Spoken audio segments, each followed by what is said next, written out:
நான் கடவுள் வலையொலி நண்பர்களுக்கு மீண்டும் எனது வணக்கத்தை கூறிக்கொள்கிறேன். எனது அடுத்த காணொளி வேட்டை ஆரம்பமாகிவிட்டது. பாருங்கள், ஜெனிவா நகரத்திலிருந்து நான் பிரான்ஸை நோக்கி போய் கொண்டிருக்கிறேன். பாருங்கள்,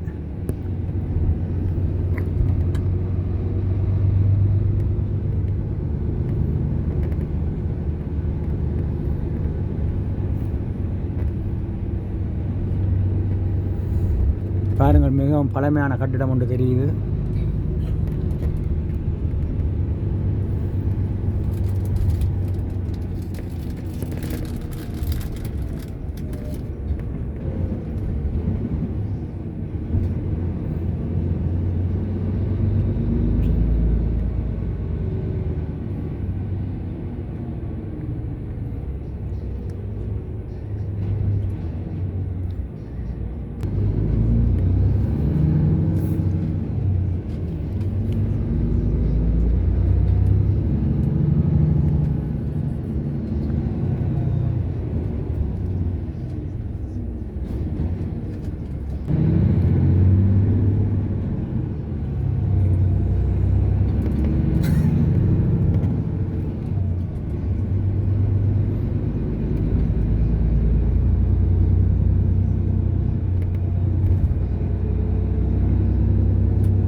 நீங்கள் பார்த்து கொண்டிருப்பது சுவிட்சர்லாண்டில் உள்ள ஜெனிவா நகரத்தை தான் இப்போ சுற்றி பார்த்து கொண்டிருக்கிறீர்கள். பாருங்கள்,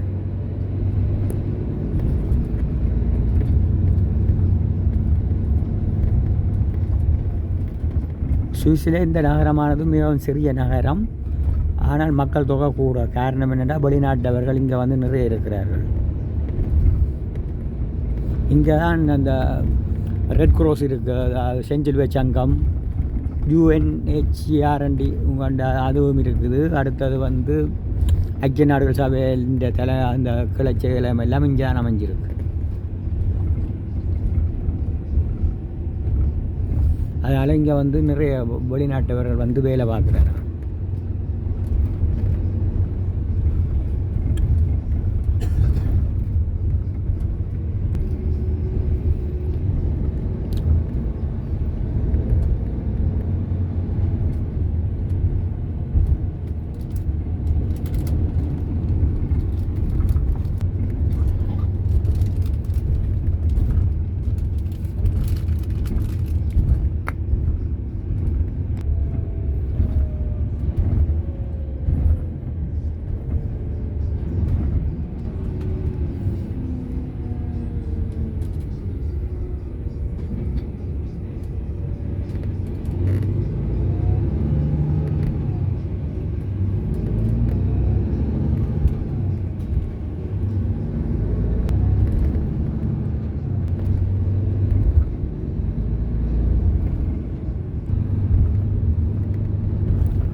இந்த பஸ்ஸானது ஜெனிவா ஏர்போர்ட்டை நோக்கி போய் கொண்டிருக்கு.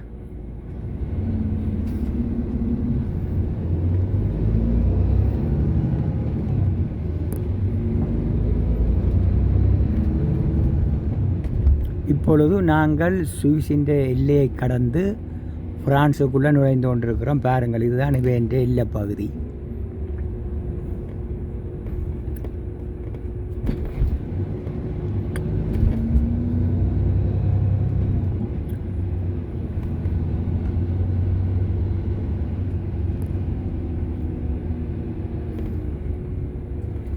இப்பொழுது இது சுவிஸ் போலீஸின் கண்ட்ரோல் போயிருக்கும். அடுத்தது அங்கால பிரான்ஸ் போலீஸ் கண்ட்ரோல் பண்ணும். அங்கே வந்து கொண்டு இருக்கிறது சுவிஸ் போலீஸ். அதில் பாருங்க எழுதியிருக்கு டுவான் அண்டு ஃப்ரெஞ்சில். மேலே என்னென்று எனக்கு வடிவா விலங்கையில் எழுத்து விலங்கையில் கீழே டுவான் அண்டு, அதாவது இல்லை பகுதி ஃப்ரான்ஸின் சுவிஸின் எல்லை பகுதி. இது டுவான் என்ற கண்ட்ரோல் பண்ணுறது. அதாவது இப்போ இதில் எங்களோட பாஸ்போர்ட்டையும் எங்களோட ஐடென்டி கார்டையும் செக் பண்ணி போட்டு தான் எங்களில் பயணம் எல்லாம் சரியென்றால் தொடர்ந்து பயணம் செய்ய அனுமதிப்பார்கள். அங்கே பாருங்கள் சுவிஸ் தெரியுது. இது சுவிஸுக்கு போகிறது. அடுத்தது ஃப்ரான்ஸுக்கு. நான் இந்த கண்ட்ரோல் எல்லாம் முடிச்சுட்டு உங்களுக்கு அடுத்த காணொலியில் உங்களை சந்திக்கும் வரை வணக்கம் கூறி விடைபெறுகிறேன். நான் கடவுள் வேலையொலி நண்பர்களுக்கு ஒரு அன்பான வேண்டுகோள். இந்த காணொலியை இத்துடன் முடித்து கொண்டு நான் பிரான்ஸுக்குள்ளே போயிட்டு அங்கே வர வடிவான இடங்களை எல்லாம் உங்களுக்கு படம் எடுத்து காட்டுறேன். தொடர்ந்து என்னோட பார்க்குமாறு கேட்டுக்கொள்கிறேன். இந்த காணொலியை முடித்து கொண்டு விடைபெறுகிறேன். நன்றி, வணக்கம். எல்லோரும் வாழ்க வளமுடனும் நலமுடனும் தமிழுடனும்.